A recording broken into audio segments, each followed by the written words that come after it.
अस्सलामु अलैकुम वरहमतुल्लाहि वबरकातुहू। अल्हम्दुलिल्लाह नहमदुहु व नस्तईनुहु व नस्तगफिरुहु व नुअमिनु बिही व नतवक्कलु अलैहि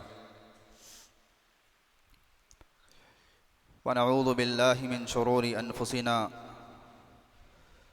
व मिन सय्यिआति अअमालिना। मन यहदिहिल्लाहु फला मुज़िल्ल लहु व मन युज़्लिल्हु फला हादिय लहु। व नशहदु अन ला इलाहा इल्लल्लाहु वहदहु ला शरीक लहु व नशहदु अन्न सय्यिदना व सनदना व मौलाना मुहम्मदन अब्दुहु व रसूलुहु व सल्लल्लाहु तबारक व तआला अलैहि व सल्लम तस्लीमन कसीरन कसीरा। अम्मा बाद फ़अऊज़ु बिल्लाहि मिनश शैतानिर रजीम। बिस्मिल्लाहिर रहमानिर रहीम। क़ुल या इबादियल्लज़ीना अस्रफ़ू अला अनफुसिहिम ला तक़नतू मिन रहमतिल्लाह इन्नल्लाह यग़फ़िरुज़्ज़ुनूब जमीआ इन्नहु हुवल गफ़ूरुर रहीम। व क़ाल तआला फ़ी मौज़िइन आख़र रब्बना ला तुज़िग़ क़ुलूबना बअद इज़ हदैतना व हब लना मिन लदुनका रहमह इन्नका अंतल वह्हाब। सदक़ल्लाहुल अज़ीम। व क़ाल अन्नबिय्यु सल्लल्लाहु अलैहि वसल्लम मा मिन यौमिन इल्ला वल बहरु यस्तअज़िनु रब्बहु अन यग़रिक़ बनी आदम वल मलाइकतु तस्तअज़िनुहु अन तुआजिलहु व तुहलिकहु। फ़क़ाल अर्रब्बु लिल मलाइकति वल बहरि दअू अब्दी व अना अअलमु बिही औ कमा क़ाल अलैहिमुस्सलातु वत्तस्लीम। हर किस्म की तमाम तारीफ़ें सज़ावार हों उस खालिक़े कायनात पर जो तमाम जहानों का पालनहार है। दुरूद व सलाम हो ज़ात क़ुदसी वश्शियम साहिबुल जूद वल करम ताजदार हरम नबी अकरम सल्लल्लाहु अलैहि वसल्लम पर और आपकी आल और औलाद पर, तमाम सहाबा पर, ताबईन पर, तबे ताबईन पर, मुत्तबईन पर, तमाम औलिया अल्लाह पर, इसी तरीक़े से ये सिलसिला चलता रहे क़ियामत तक के आने वाले तमाम मुसलमानों पर। मेरे मोहतरम अज़ीज़ दोस्तों, बुज़ुर्गों और नौजवान साथियों, देखते ही देखते मैं और आप जो है रमज़ान के आखिर अशरे में दाखिल हो गए और एक जुमा, फिर दूसरा, फिर तीसरा, फिर इस साल के रमज़ान का ये आखिरी जुमा है। क्या पता अगले साल ज़िंदगी बाकी होगी या नहीं होगी। फिर इस बाबरकत महीने के अंदर जुमे का दिन नसीब होगा या नहीं होगा, ये अल्लाह ही बेहतर जानता है। कुरान मजीद की दो आयतें मैंने आप हज़रात के सामने तिलावत की हैं। अल्लाह ताला इरशाद फरमाता है कि तुम दुआ मांगो अल्लाह से। क्या दुआ मांगो? सूरह आली इमरान की इब्तिदाई आयात में से है, रब्बना ला तुज़िग़ क़ुलूबना बअद इज़ हदैतना। ऐ अल्लाह, हिदायत के मिल जाने के बाद हमारे दिलों को तू फिर मत फेरना। अल्लाह ताला बंदों को बार बार हिदायत देते हैं, लेकिन बंदा अल्लाह की दी हुई उस हिदायत को ज़ाया कर देता है। मिसाल के तौर पर अभी रमज़ान का महीना आया, गौर करने की बात है, उलमा ने लिखा है कि हर इंसान के चेहरे पर रमज़ान में इंसान चाहे तो महसूस कर सकता है कि गैर रमज़ान के मुकाबले में उसके चेहरे पे नूर बढ़ गया, नूरानियत आ गई, दिल में नरमी आ गई, दिल अल्लाह की तरफ झुक गया है। ये सब क्यों है? अल्लाह ताला ने हिदायत के नूर को जला दिया है। अल्लाह ताला ने रमज़ान की इबादतें रमज़ान के रोज़े, एतकाफ़, कुरान शरीफ की तिलावत, सदका और खैरात, इन सारी चीज़ों से दिल जो है रोशन हो जाता है। गोया कि हिदायत का चिराग जल गया है। अल्लाह से कुर्ब, अल्लाह से ताल्लुक़ बढ़ गया है। लेकिन अफसोस, सद अफसोस की बात यह है कि पूरा महीना मेहनतों के बाद, मशक्क़तों के बाद, तकलीफ़ों के बाद इंसान अपने आप को खपा कर अल्लाह को पाता है, अल्लाह के करीब पहुँचता है। और जैसे ही ईद का चाँद नज़र आया, जो हिदायत का नूर, जो चिराग जला था, इंसान जो है उसको उंगली रख के दबा करके उस चिराग को गुल कर देता है। पूरे महीने में जो इबादतें की और जो सवाब इसने पाया, उन सब को जो है एक ही दिन में आग लगा के ख़त्म कर देता है।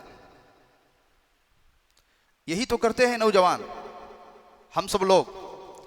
रमज़ान के ख़त्म पे जैसे ही ईद का चाँद नज़र आएगा, ईद की नमाज के बाद जो है नौजवान सीधे फिल्मा घर पिक्चर देखने जाएंगे, अगले दिन से फिरने जाएंगे, पिकनिक पे जाएंगे। ना नमाज, ना रोज़ा, ना मस्जिद, कोई चीज़ नहीं। अब रमज़ान ख़त्म हो गया, जितनी मुश्किल से रमज़ान में हमने जो कुछ भी हासिल किया था, उस सब को जो है बर्बाद कर दिया। दुनिया के अंदर देखिए, कोई भी चीज़ कमाना बहुत मुश्किल होता है, गंवाना बहुत आसान होता है। इज़्ज़त बड़ी मुश्किलों के बाद इंसान कमाता है, लेकिन गंवाना चाहो तो एक सेकंड में गंवा सकता है। दौलत इंसान बड़ी मेहनत के बाद, बड़ी मशक्क़त के बाद, रात दिन एक करके, पसीना बहा करके एक करता है, लेकिन गंवाना चाहो तो एक सेकंड में गंवा सकता है। ऐसे ही रमज़ान के अंदर मैंने और आपने जो इबादतें की हैं और जो कुछ भी किया है, पहुँचते पहुँचते पहुँचते इंसान जो है अल्लाह के करीब पहुँच जाता है, बिल्कुल करीब। लेकिन ईद के दिन शैतान क्या करता है, निचली ईंट को घसीट देता है, पूरी इमारत धड़ाम से नीचे गिर गई। इस वजह से अभी चंद दिन बाकी हैं। दुनिया में देखिए, अगर किसी से सच्ची मोहब्बत करना है तो सिर्फ दो शख्सियतें ऐसी हैं, एक अल्लाह की ज़ात है, एक अल्लाह के रसूल सल्लल्लाहु अलैहि वसल्लम की ज़ात है। इनसे सच्ची मोहब्बत करना और इनको ज़िंदगी में अपना करके दुनिया से जाना है। दुनिया में कोई अपना नहीं होता है, ज़्यादा से ज़्यादा कब्र तक आएंगे, उसके आगे और कोई नहीं आएगा। जिन बीवी बच्चों को हम अपनी बीवी अपने बच्चे मान रहे हैं, तजुर्बे से ये बात देखी गई है, इंसान के अंदर जब तक सलाहियत है, उसके जेब में जब तक पैसा है, उसके बाजुओं में जब तक ताकत है, तब तक बीवी भी अपनी है, औलाद भी अपनी है। बाकायदा ये देखा गया है, बाप को लकवा मार दिया गया, बाप को फालिज हो गया, बाप बिस्तर का हो गया, तब देखना बच्चे कितनी इज्जत करते हैं और बीवी कितनी इज्जत करती है। ससुराल में दामाद को फर्श बिछाते हैं और कीमती खाने खिलाए जाते हैं। कब तक? जब तक दामाद का जेब गर्म रहेगा। और जब देखिए इंसान कमाना छोड़ा, आजिज़ हुआ, कमज़ोर हुआ, घरों के तेवर देख लीजिए, बीवी खुद जो है शौहर को छोड़ करके जो बच्चा कमा रहा है उसकी इज्जत करने पे तुल जाती है। क्यों? अब वो कमा के ला रहा है, अब उसकी इज्जत है। इंसान की वैल्यू गई। जिस इंसान के सामने लोग खड़े होने से डरते थे रिश्तेदार में, उसकी इज्जत की वजह से, उसके मकाम की वजह से, उसके मर्तबे की वजह से इंसान ज़रा सा कमज़ोर पड़ा, उसकी वैल्यू ख़त्म हो गई। कोई वक़्त दुनिया वालों के अंदर नहीं है। ये दुनिया वाले भी इज्जत, मोहब्बत, चाहत उस वक्त तक देंगे जब तक आपके अंदर सलाहियत मौजूद होगी, आपसे कोई फ़ायदा होगा। जैसे ही आपसे फ़ायदा ख़त्म, दुनिया वाले हाथ साफ करके टिश्यू की तरह रख देते हैं। लेकिन अल्लाह रब्बुल इज़्ज़त मौत तक इंसान को चाहता है, मोहब्बत करता है। इंसान चाहे जितना कमज़ोर हो जाए, अल्लाह ताला उसे मोहब्बत में कमी नहीं करता है। देखिए दुनिया की कंपनियां, इदारे 60 साल में रिटायर कर देते हैं, अब उसकी ज़रिया बंद। कहीं भी इंसान पूरी ज़िंदगी खिदमत करे, जैसे ही कमज़ोर पड़ा, उसके पैर कमज़ोर हुए, उसकी सलाहियतें कमज़ोर हुई, अब जाइए आप, हमें अब आपकी कोई ज़रूरत नहीं है।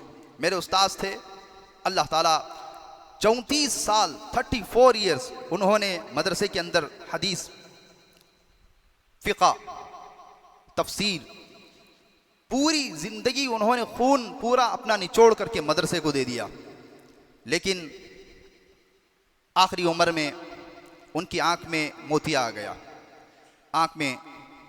बस उसी बहाने से ज़िम्मेदारों ने उनको मदरसे के खैराबाद कह दिया।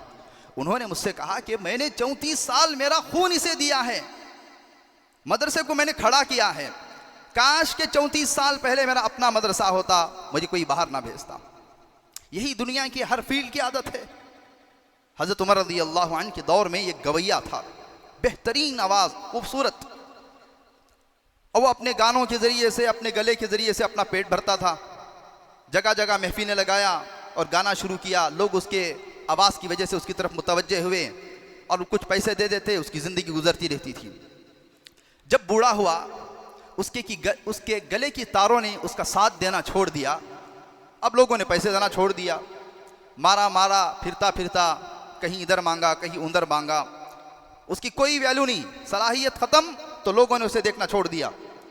बिल आखिर एक मर्तबा भूख ने इतना तड़पाया, उसके सामने मौत नज़र आने लगी। वो कब्रिस्तान गया और जाकर के अल्लाह रब्बुल इज़्ज़त के सामने कहा, मौला, पूरी ज़िंदगी मैंने तेरी नाफरमानी की है, तूने जो मुझे गला दिया था, आवाज़ दी थी, आज तक मैं इसके पेट भरता रहा, लेकिन जैसे ही मेरी ये सलाहियत ख़त्म हो गई, दुनिया वालों ने मुझे किनारा कर दिया। ए अल्लाह, मेरे पेट का इंतज़ाम फरमा या मेरी मौत का इंतज़ाम फरमा। देखिए, हज़रत उमर रज़ी अल्लाह अन्हु मस्जिद नबवी में सोए हुए हैं। आवाज़ आई कि फ़लाँ कब्रिस्तान के अंदर मेरा बंदा है, जा कर के उसकी खैरियत लेना। उमर, कैसे खलीफा हो तुम? उमर रज़ी अल्लाह अन्हु घबरा करके उठे, भागे उसके पीछे, कब्रिस्तान भागे। जैसे ही कब्रिस्तान के अंदर दाखिल हुए, वो गवैया उमर रज़ी अल्लाह अन्हु को देखा तो वो समझा कि अब मेरी खैर नहीं है, उमर आ रहे हैं।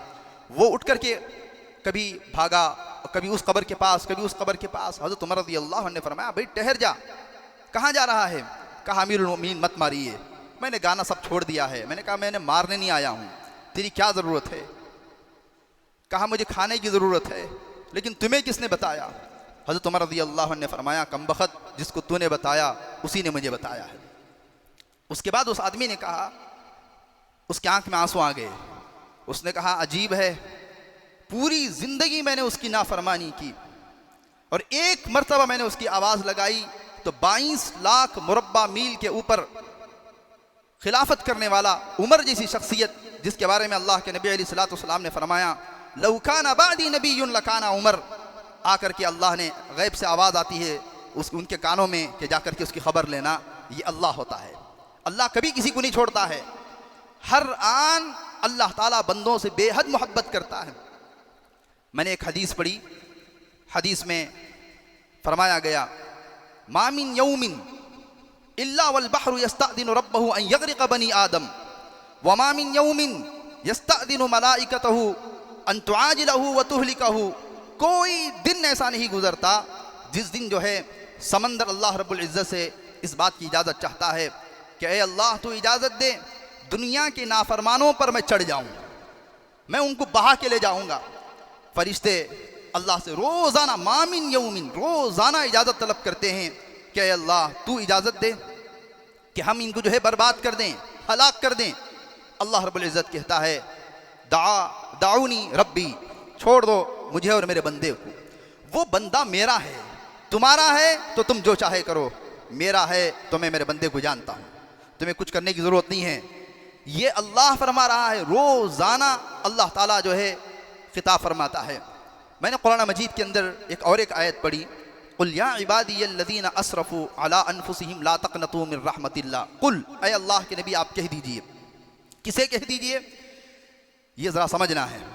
या इबादियल्लज़ीना असरफ़ू अला अनफुसिहिम, वो मेरे बंदे जिन्होंने अपनी जानों पर बड़ा जुल्म किया।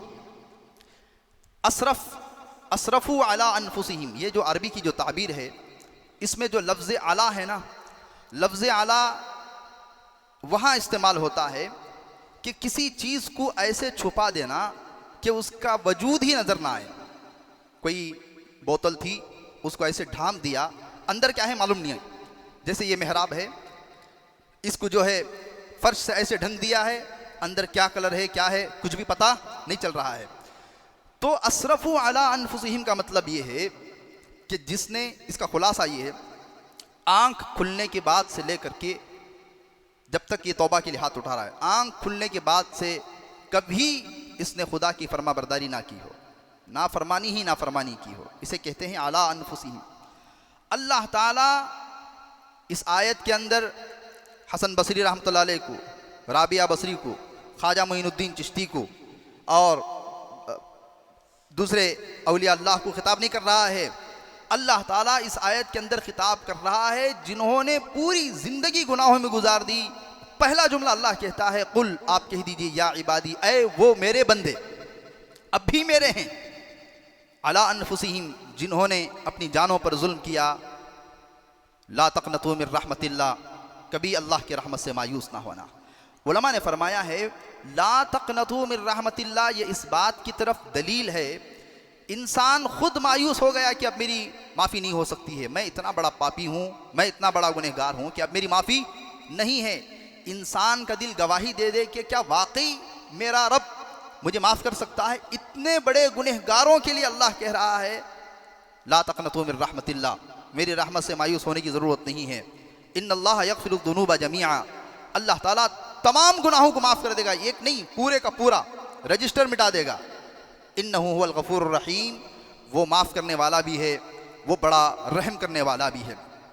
अज़ीज़ दोस्तों बुज़ुर्गों, मोहब्बत वफ़ादारी रमज़ान का महीना है, बल्कि एक हदीस में अल्लाह रब्बुल इज़्ज़त ने फरमाया व इन तक़र्रबा इलैया शिब्रन तक़र्रबतु मिन्हु ज़िराअ, अगर कोई बंदा जो है मेरे पास एक बालिश आगे आता है, मुझे पाने के लिए, मुझे अपनाने के लिए, मुझसे दोस्ती करने के लिए एक बालिश आगे आता है तो मैं उसके एक हाथ आगे आता हूँ। और अगर कोई बंदा अतानी यमशी अतैतुहु हरवला, कोई बंदा मुझे पाने के लिए, मुझसे दोस्ती करने के लिए, मुझे मोहब्बत करने के लिए चल करके आता है तो मैं उसकी तरफ दौड़ करके आता हूँ।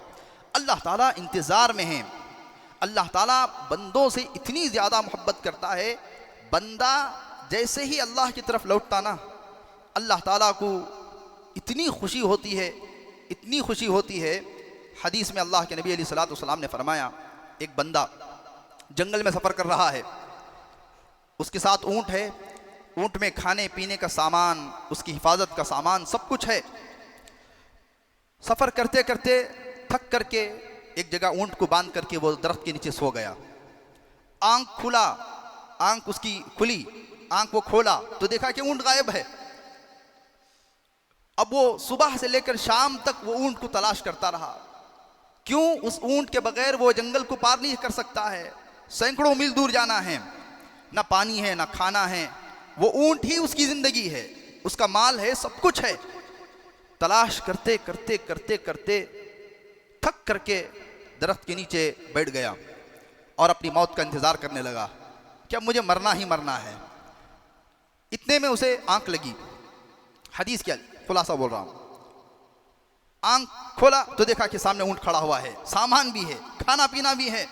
उसे इतनी खुशी हुई, उस खुशी में उसने कहा कि ऐ अल्लाह, मैं तेरा खुदा हूँ, तू मेरा बंदा है। खुशी में इतनी ज़्यादा उसे खुशी हो गई। अल्लाह ताला फरमाता है कि मुझे उससे ज़्यादा खुशी उस वक़्त में होती है जब बंदा मेरी तरफ आता है और मुझे पाने की कोशिश करता है। तो अज़ीज़ दोस्तों बुज़ुर्गों, रमज़ान का महीना है, कब तक हम अल्लाह से दूर भागते रहेंगे? और सारी चीज़ें को बनाने वाला जो है अल्लाह है। हमारे हालात, हमारी मुसीबतें, हमारी तकलीफ़ें, इसका मतलब ये नहीं है कि अल्लाह हमसे नाराज़ है। जद्दा के अंदर तकरीबन 2017 में अखबार में, अरबी अखबार में ये ख़बर छपी थी कि जद्दा के अंदर एक बाप ने अपने बेटे पर मुकद्दमा दायर करवाया। क्या मुकद्दमा दायर करवाया? कि मेरा बेटा मुझे खर्च नहीं देता है। बेटे को अदालत ने बुलाया, कटघरे में खड़ा किया, इधर बाप है उधर बेटा है। जज साहब ने कहा कि बेटे से भी बाप को खर्चा क्यों नहीं देता? बेटे ने कहा ज़रा बाप से पूछिए कि उसकी कितनी जायदादें हैं और कितनी दुकानें हैं, कितने शॉपिंग मॉल हैं, कितनी ज़कात वो निकालता है। अब जज ने बाप से कहा कि तुम्हें अल्लाह ने, उसने कहा मुझे अल्लाह ने बहुत दिया है, मेरी ज़कातें दीगर ममालिक को जाती हैं, दूसरे मुल्क को जाती हैं, लेकिन मेरे बच्चे से खर्च मांगना ये मेरा हक है, कुरान और हदीस ने मुझे दिया है, ये कैसे रोक सकते हैं। तो बहुत देर के बाद जो है जज ने कहा बाप से कि तुम्हें कितना खर्च चाहिए। अब देखिए बाप ने कहा माहाना 1 दिरहम। इसकी क्या हैसियत है, माहाना 1 दिरहम चाहिए और वो भी आकर के मुझे अदालत में आपके सामने देगा, 1 दिरहम चाहिए। बेटा भी बड़ा मालदार, उसने कहा कि अब्बा जान 1 दिरहम के लिए तुमने मुझे जलील और रसवा कर दिया, 1 दिरहम के लिए आपने मुझे अदालत में बुलाया। उसके बाद बाप ने कहा बेटा मैं 3 साल से तुझे कह रहा हूं कि मैं तुझे देखना चाहता हूं, मेरे पास सब कुछ है लेकिन तू मेरा अकलौता बेटा है, मेरी जायदाद कुर्बान तुझे देखने के लिए। बाद में मेरे दिमाग में बात आई कि तेरी दीदार का तरीका तो अब अदालत से ही हो सकता है, हर महीना तो आकर के वो 1 दिरहम देकर के मुझे अपना चेहरा बता करके चले जाना, मुझे तेरी जायदाद की ज़रूरत नहीं है। तो मालूम क्या हुआ, अल्लाह ताला मुसीबतें, हालात, परेशानियां ये क्यों डालता है, मेरा बंदा मस्जिद के पास आता रहे, यहाँ आकर के रोता रहे और मुझसे भीख मांगता रहे, इसका ताल्लुक़, इसका कनेक्शन मुझसे जो है जुड़ा रहे।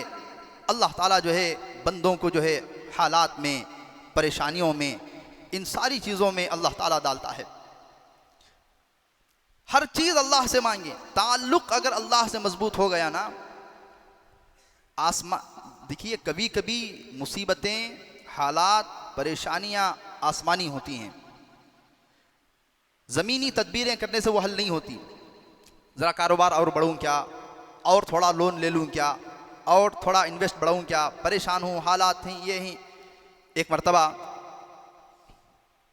हारून रशीद का जो बाप था मेहदी उसका नाम था, मेहदी अबू मंसूर जाफ़र, बगदाद में सख्त कहत आ गया, हत्ता के लोग जानवर खाने पर मजबूर हो गए, बिल्लियां मार करके लोग खाना शुरू कर दिए थे। कहत साली, प्यास, भूख, बड़ा परेशान हो गया बादशाह। यकीनन बादशाह क्या कर सकता है, पूरा खजाना बादशाह का खाली हो गया। बादशाह रात में जब सोता था तो खादिम होते थे, खिदमत करने वाले होते थे। बादशाह का करीबी अगर कोई खादिम है तो वो भी बड़ा ज़हीन, वो भी बड़ा चालाक, सब कुछ देख करके बादशाह के करीब रखते थे। हर ऐरा गैरा नत्थु खैरा थोड़ी बादशाह के करीब हो सकता है। तो एक खादिम बादशाह का पैर दबा रहा था, तो मेहदी ने कहा कि मुझे कोई ऐसी कहानी सुनाओ कि मेरा दुख दर्द थोड़ा कम हो जाए, मैं बड़ा परेशान हूँ, कौम बिलबिला रही है, प्यासी है। तो उसने हिकायत सुनाई। उसने कहा एक मर्तबा लोमड़ी ने सफ़र का इरादा किया, कहानी है, कहीं उसको सफ़र करना था। उसकी एक माजूर बच्चा था लोमड़ी का, वो उस बच्चे को लेकर के सफ़र नहीं कर सकती थी। लोमड़ी सोचा कि मैं इस बच्चे को, मेरे माजूर बच्चे को किसी मजबूत शख्स के पास हिफाजत की जिम्मेदारी देकर के हवाले कर दूंगी। जाहिर बात है जंगल का बादशाह तो शेर होता है। लोग कहते हैं ना कि चोर के हाथ में चाबी दे देना। अब ये लोमड़ी आई और शेर से कहा कि मुझे सफ़र में जाना है, जब तक मैं आऊँगी आप मेरे बच्चे की हिफाजत करेंगे। तो शेर ने कहा ठीक है। लोमड़ी के बच्चे को उठा करके पीठ पर बिठा लिया, हमेशा वो पीठ पे लेके फिर रहा है, उसकी हिफाजत, कोई उसके करीब ना आए, कोई उसको चीर फाड़ ना कर दे। इतने में चंद दिनों के बाद उकाब, आसमानी परिंदा, बड़ा तेज रफ्तार होता है, वो तेजी के साथ आके झपटा मार के उस बच्चे को लेके गया। बच्चा खत्म हुआ। सफर से लोमड़ी की जब वापसी हुई, फौरन शेर के पास आई कि जहां पना हमारा बच्चा कहाँ है। कहा तेरा बच्चा तो खत्म हो गया। फिर उसने कहा भाई आप तो जंगल के बादशाह हैं, आपसे कौन मुकाबला कर सकता है। तो शेर ने कहा कि ज़मीनी आफत होती यहाँ की तो मैं निमट लेता, कोई आसमानी बला थी जो उठा करके ले गई। तो जहाँ पना ये जो आफत है ये ज़मीनी नहीं, ये आसमानी है, आप खुदा को मनाएं। वो बादशाह के दिल पे जाके लगी बात। बादशाह ने कहा हट, मुसल्ला ला। मुसल्ला बिछाया और वज़ू बनवाया, अल्लाह रब्बुल इज़्ज़त के सामने हाथ उठाए और कहा कि ऐ अल्लाह, तूने मुझे इतनी बड़ी ज़मीन का बादशाह बनाया, लेकिन ये आज बादशाह तेरे बंदों के लिए भिखारी बनकर के तेरे पास भीख मांगता है, लोग प्यास से बिलबिला रहे हैं। आज मुझे समझ में आ गया कि ये आफतें, ये मुसीबतें आसमानी हैं, ज़मीनी नहीं हैं। रहम फरमा, करम फरमा। अभी हाथ उसने नहीं फेरे थे, अल्लाह रब्बुल इज़्ज़त ने बारिश बरसा दिया। तो कभी कभी जो है इंसान इधर सर मारता है, इधर पैर मारता है, ये करता है, वो करता है। अरे कभी अल्लाह के पास तो जाकर के सुनाओ। अल्लाह के अलावा और कौन है जो किसी को क्या दे सकता है। दुनिया में कभी भी कोई जो है काम नहीं आ सकते हैं। अजीज़ दोस्तों, बुजुर्गों, अल्लाह रब्बुल इज़्ज़त से शदीद मोहब्बत, अल्लाह के रसूल सल्लल्लाहु अलैहि वसल्लम से शदीद मोहब्बत, ये हर इंसान की ज़िंदगी का यानी मकसद है। हुज़ूर पाक सल्लल्लाहु अलैहि वसल्लम से कैसी मोहब्बत होनी चाहिए।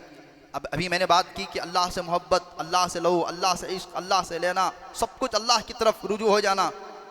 अल्लाह रब्बुल इज़्ज़त ने मुझे और आपको जो है हुज़ूर पाक सल्लल्लाहु अलैहि वसल्लम को भेज करके बहुत बड़ा एहसान फरमाया है।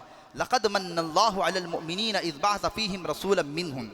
मन अरबी ज़ुबान में ऐसे एहसान को कहते हैं जिस एहसान की दुनिया में फिर कोई मिसाल मौजूद ना हो, फिर कोई मिसाल नहीं। जाहिर बात है हुज़ूर पाक सल्लल्लाहु अलैहि वसल्लम से बढ़कर के और क्या एहसान हो सकता है। इतना बड़ा एहसान अल्लाह रब्बुल इज़्ज़त ने मुझे और आपको दिया।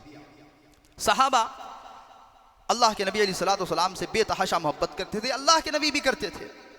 अल्लाह के नबी अलैहिस्सलातु वस्सलाम तो आखिरी वक्त में भी या रब्बी उम्मती, या रब्बी उम्मती कह करके दुनिया से गए हैं, और बल्कि फरमाया भी कि मैं दुनिया में ही नहीं आखिरत में भी मैं तड़पूंगा। एक हाफिज़ कल क़यामत के दिन कई लोगों की दस लोगों की सिफारिश करेगा, फिर आलिम सिफारिश करेगा, फिर शहीद सिफारिश करेगा, और फिर फलां सिफारिश करेगा। हर एक सिफारिश कर कर कर कर कर के सबको लेकर के चले जाएगा। तो कुछ बंदे मेरे जैसे बदनसीब ऐसे होंगे कि जिनकी कोई सिफारिश करने वाला भी नहीं होगा। अल्लाह के नबी अलैहिस्सलातु वस्सलाम ने फरमाया, मैं उस वक़्त में अपनी सिफारिश निकालूंगा, पहले नहीं। सिफारिशों का कोठा जब ख़त्म हो जाता है मैं अपनी सिफारिश को निकालूंगा। साहबा ने फरमाया, या रसूल अल्लाह, आप कितनी सिफारिश करेंगे। अल्लाह रब्बुल इज़्ज़त ने मुझसे वादा किया है कि कल क़यामत के दिन तुम्हें राज़ी करके रखूँगा, और मैं जब तक आखिरी बंदा जहन्नम से जन्नत में ना जाए मैं राज़ी नहीं होऊंगा।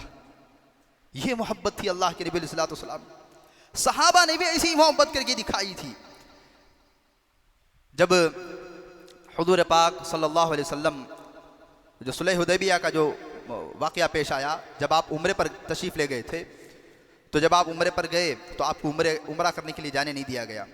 तो इधर से अल्लाह के नबी अलैहिस्सलातु वस्सलाम ने हज़रत उस्मान रज़ी अल्लाहु अन्हु को कासिद बना करके बातचीत के लिए भेजा।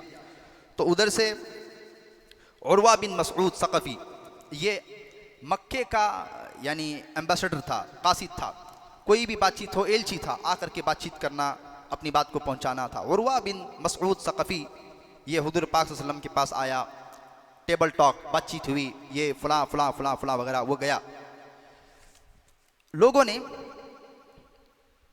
उससे कहा, उरवा बिन मसऊद सक़फ़ी से, आपस में लोगों की बातचीत चल रही है, क्या हो गया ये मोहम्मद को सल्लल्लाहु अलैहि वसल्लम, उनके जुमले हैं, इसे तो बादशाह बनने का शौक़ है, इस वजह से इस लोगों को अपने पास करके रखा है, लोगों पे हुकूमत करना चाहता है।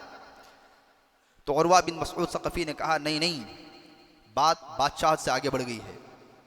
कहा, क्या मतलब है। उसने कहा कि मैं बड़े बड़े बादशाहों के दरबारों में तुम्हारे भेजने पर गया भी हूँ, उनसे बातचीत भी किया हूँ। मैंने देखा है कि लोग बादशाहों के सामने सजदा करते हैं, झुकते हैं, कोई उनके सामने पैर पड़ते हैं, सजदा करते हैं, बहुत सारी ताज़ीम में खड़े हो जाते हैं।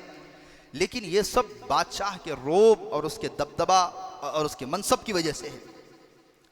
वही बादशाह जिसके सामने लोग सजदा करते हैं, अगर वो बादशाह थूकता है तो लोग उसकी थूक की तरफ कोई देखते नहीं है, कि कौन देखेंगे। बड़े से बड़ा आदमी दुनिया के अंदर, मालदार, बिलियनियर, मिलियनियर कोई भी हो, थूका तो लोग देखते हैं, उसके थूक को कोई भी नहीं देखते हैं। लेकिन मैंने देखा है मोहम्मद सल्लल्लाहु अलैहि वसल्लम को और उनके साथियों को, वो थूकते हैं तो सहाबा फ़ौरन उसको हाथ में लेते हैं।